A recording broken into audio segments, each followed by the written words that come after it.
Hello everyone, I am Dr. Bhavna Joshi and I will be taking the subject childhood and growing up.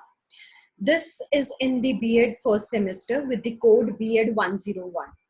So in the series of lecture today we will be discussing about the later childhood stage. This topic is in the first unit of childhood and growing up subject. So let's see what we will study. We will study about the later childhood stage with respect to the physical development, intellectual development, emotional development, social development, language development, and the educational implication of the later childhood stage. So let's start. The later childhood stage is from 7 to 12 years, just before the adolescent age. So with respect to physical development, as we have already studied in the past two stages, that is the infancy and the early childhood stage, the physical development with respect to height and weight is very fast.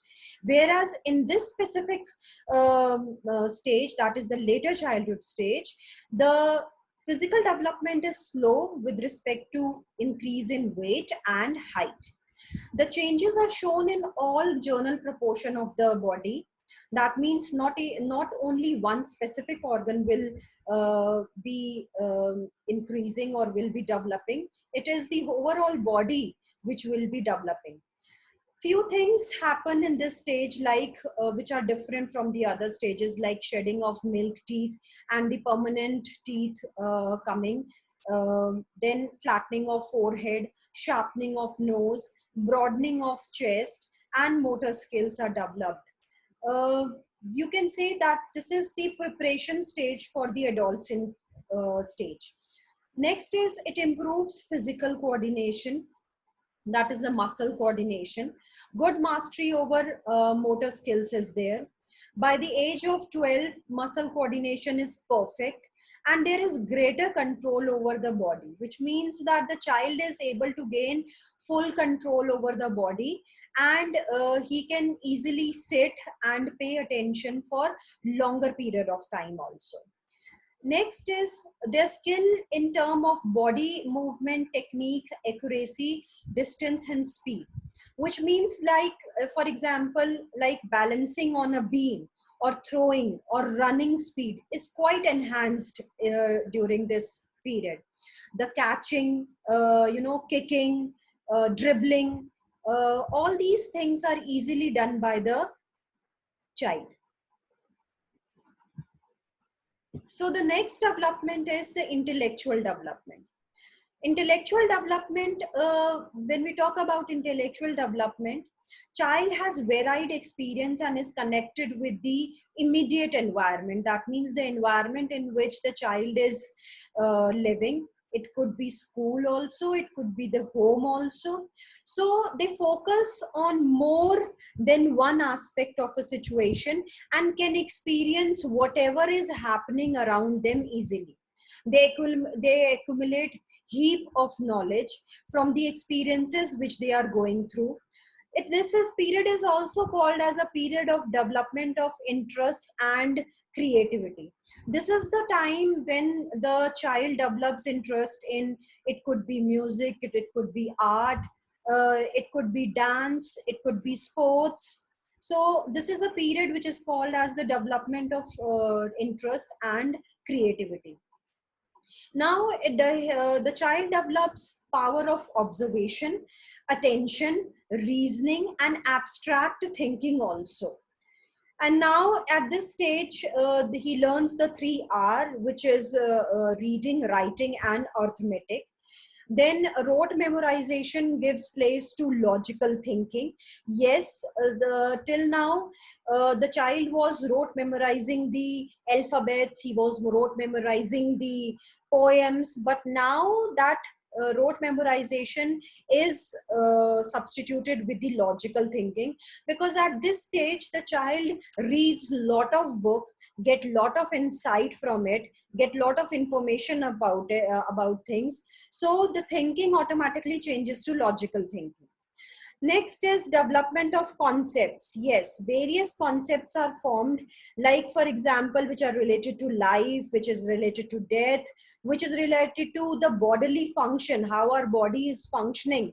that concept. You can say space, number, money, time, self, concept related to self, concept related to sex roles also. Because at this present stage, we, as we will discuss in the social development also, now this is the stage when the child is make group as per the gender, like girls with play with girls and boys with play with boys. And the new concepts are formed in the mind of the child, like for example, this work is to be done by girls, this work is to be done by the boys. So concepts like social roles, sex roles, self, all these type of concepts are developed. Next is the emotional development. Emotional development, the child learns to control his or her emotions expression in social situation.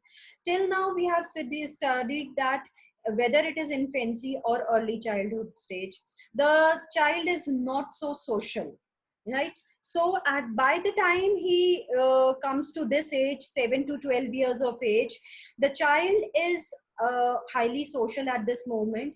He knows when to express and how to express, and in front of whom to express. So he's able to control his or her emotions easily, believes in sharing of love and affection. So at this present stage, the child experiences various emotions, like emotion of anger also, fear also, joy also, anxiety also. All type of emotions are experienced by the child. With respect to fear, the object or situation or animal or people which terrify young children are accepted calmly by the older children. That means till now the child who was in infancy or early childhood stage used to be afraid of any object, specific object, or any specific animal or insect. But by the time he or she reaches this stage, they know that they calmly accept these things and not be fearful about it. But they have a fear caused by imaginary stimuli begins. That means, like, imaginary stimuli here means like it could be fear of exams also, it could be fear of losing something also. So it is that imaginary stimuli fear which begins at this stage. Then anger, yes, he or she becomes angry when an activity is interrupted or constantly criticized. An unfavorable comparison is made, like for example, the comparison made between friends or comparison made between siblings. So these things, bring that anger inside them. So usually the child get annoyed when he is blamed or punished for something he has not done, he or she has not done. Anger could be due to achievement fall short of his or her goal. He wanted 100 out, 100 out of 100, but he couldn't score, he or she couldn't score it. So it could be a reason for anger. So all type of emotions are experienced by early later childhood stage child. Next development is language development. At this particular stage, that is the stage of later childhood, 7 to 12 years, all areas of speech, whether it is pronunciation, vocabulary, comprehension, or sentence structure, everything improves rapidly. The child is very much fluent in his or her language. It could be the mother tongue also, or it could be English or any other tongue also. So he can easily talk fluently in at least one language. So by the age of 12, vocabulary of the child increases approximately to 50,000 words. Next development is social development. So social development, as the child enters school, his or her social circle widens. Now it is the peer group, which is the main agent of socialization. His friends, his or her friends, are the main agent of socialization. Differentiation becomes sharp. Girls play with girls and boys play with boys, as I have already discussed. They are this is the time when they make groups, and the girls will make a group or have friends with girls, and boys will have a group with boys. You must have seen in the schools that this is the time from 7 to 12 years of age. Usually you will see in a class that boys will be sitting with boys and girls will be sitting with girls. And if a teacher has to give punishment, what she or he does is make the boy sit with a girl and a girl sit with a boy. So that is a punishment for them. So you can imagine that how much the sex differentiation becomes sharp at this stage. Next is group consciousness develops, and the child becomes less selfish, self-centered and aggressive, and more cooperative and outgoing. Now this is the time when his group is everything for him or her. It is also called as the gang age period, as you can see, which means that child shows great loyalty to his or her gang, and he or she believes in group loyalty and tries to conform to the rules and values which are maintained by the group. Next is the educational implications. Now, what a teacher can do in this stage. Now, as we have seen that there is conflict between physical attribute and sex roles might arise. Now, teacher should try to explain that being male or female should not in itself determine what a person does. So it is the role of the teacher to tell the children that it is not that the singing is singing a song or taking part in a group song activity or solo song activity is the role of a female, or going for participating in some sports is the role of a boy. No. So it is the role of the teacher to explain that being male or female should not determine what a person should do.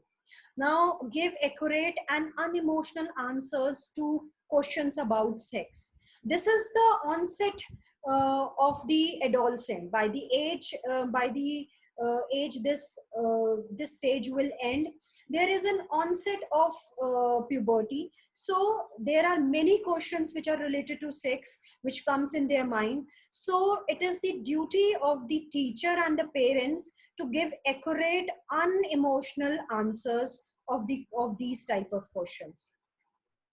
They should be provided, as during this stage we have studied that it is the period of creativity. Students are creative at this stage. Interests are developed at this stage. So art and craft, musical and creative activities should be provided to them. Now keep in mind that pupil growing independence and their need for understanding and limit setting rather than punishment, providing cooperative activities. It is the role of the teacher that you should not focus upon the punishment, but give the child some independence, give the child some freedom to do something, to do what they want to do. There is a need for understanding that what limit we are setting for them, is it the same which they want? It is very important as a teacher to provide cooperative activities, to provide activities which can be done in a group. It avoid comparison between best and worst learner. It is very important. As a teacher, you should not discriminate between the best and the worst learner.